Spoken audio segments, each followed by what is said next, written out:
E aí, Lelê, Bolsonaro foi eleito, e agora? Agora a gente precisa descobrir o que ele pode ou não fazer. Então bora descobrir? Bora!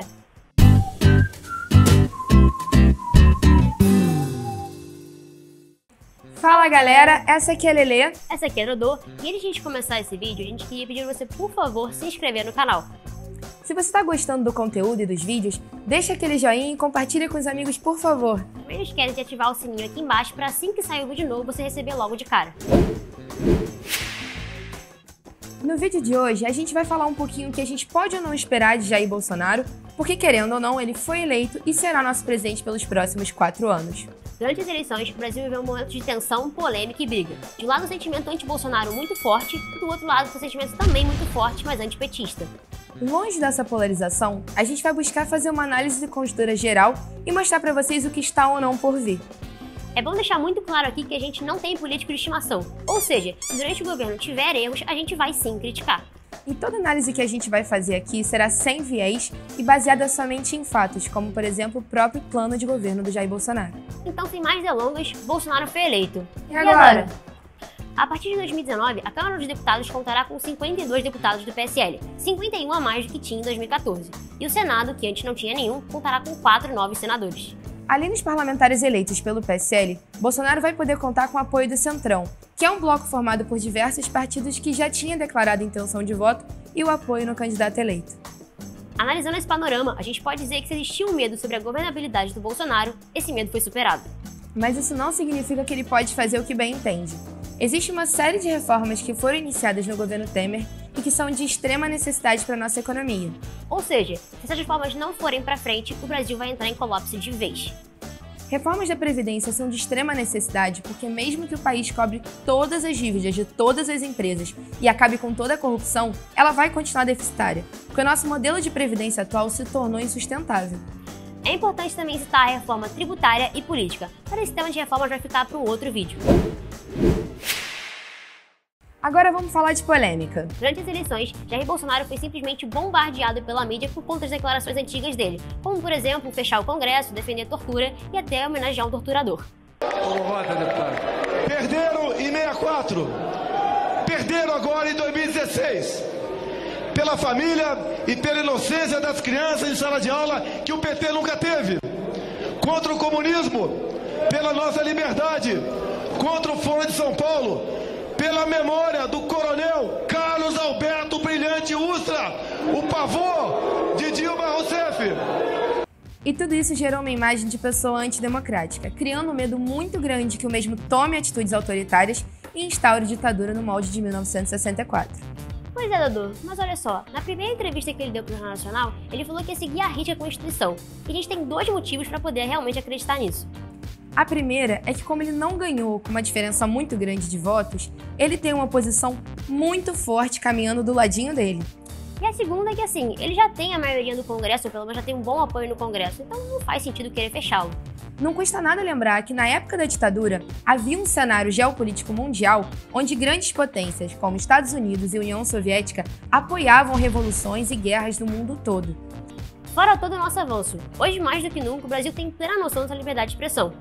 Querendo ou não, mesmo já tendo vivido regimes autoritários, o país não desenvolveu a citação à ditadura.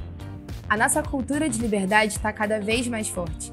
Então fica muito difícil de um presidente tentar um autogolpe sem o apoio da população. Com a mídia descentralizada, com a globalização e em desacordo com toda a comunidade internacional.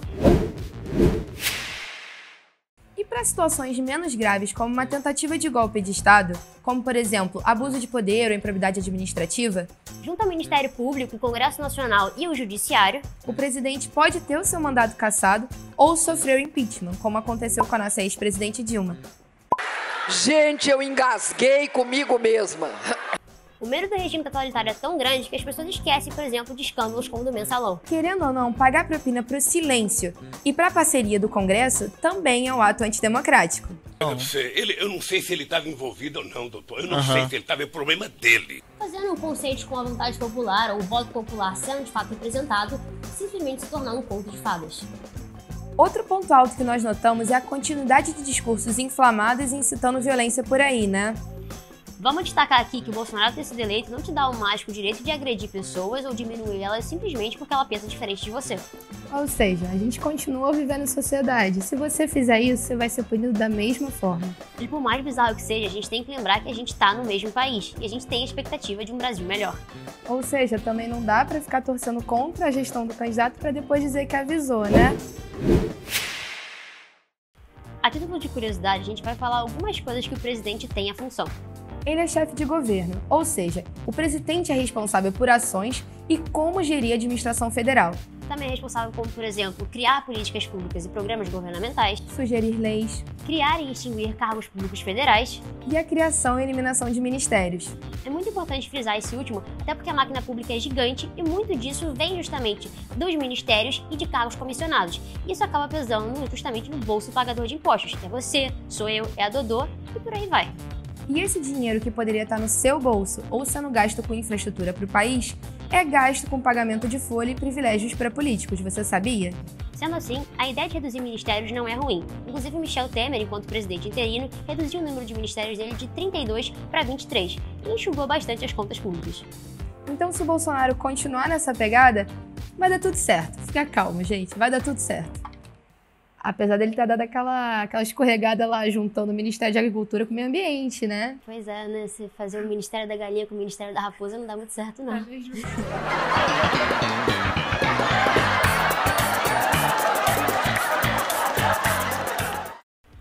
Tão importante quanto criar e extinguir ministérios é quem o presidente vai escolher para poder assumir as pastas. Até a gravação desse vídeo, os ministros anunciados por Jair Bolsonaro foram o economista Paulo Guedes, que ficará responsável pelo Ministério da Fazenda, O astronauta Marcos Pontes, que ficará responsável pelo Ministério da Ciência e Tecnologia, Onyx Lorenzoni como ministro da Casa Civil, e o nome mais novo anunciado foi o Sérgio Moro como ministro da Justiça. o ex-presidente Lula entrou com recurso no STF pedindo a sua soltura e a anulação do processo do Triplex, alegando a perda de imparcialidade do Sérgio Moro por ter aceitado participar do Ministério da Justiça. Agora vamos lá.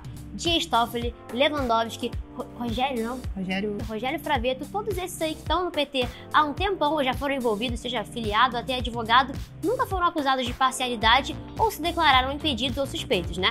Mas de antemão, e para sanar qualquer tipo de contradição, o juiz Sérgio Moro já formalizou seu pedido de férias frente à Corregedoria e deixou seus casos, assim como o da Lava Jato, na mão de Gabriela Hart. Nesse momento do vídeo, a gente provavelmente está chegando na parte mais polêmica.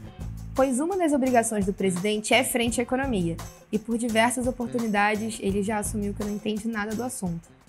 Você entende economia? Se Não. você for presidente, então como que eu não você entendo pretende economia. Eu entendo recuperar muito o pouco de Brasil? economia. O problema é justamente que ele tem o dever de fazer a condução econômica do país. O presidente tem a obrigação de implementar a política fiscal, que é a maneira como se arrecada e se aplica o dinheiro. Uma das obrigações do presidente é enviar o projeto de lei orçamentária e o plano plurianual para poder ser aprovado no Congresso. Neles, o presidente tem que explicar como vai arrecadar os recursos e como vai aplicá-los no ano seguinte. Se o governo gasta mais do que arrecada, ele pode, muito provavelmente, vai gerar desequilíbrios, como, por exemplo, juros, inflação, aumento da dívida pública. E por outro lado, a queda no consumo, a queda no investimento e no crescimento econômico. Justamente o setor da administração pública que foi mal gerido e que levou o nosso país para a crise atual. Não custa nada lembrar que justamente pela má administração dos recursos que a ex-presidente Dilma sofreu impeachment. Mas Paulo Guedes já tomou conta da frente econômica e disse que cuidará do assunto. Agora é torcer para ninguém brigar ali, né? Bom, galera, como vocês puderam perceber ao longo desse vídeo, apesar do presidente ter muitos poderes, ele não governa sozinho.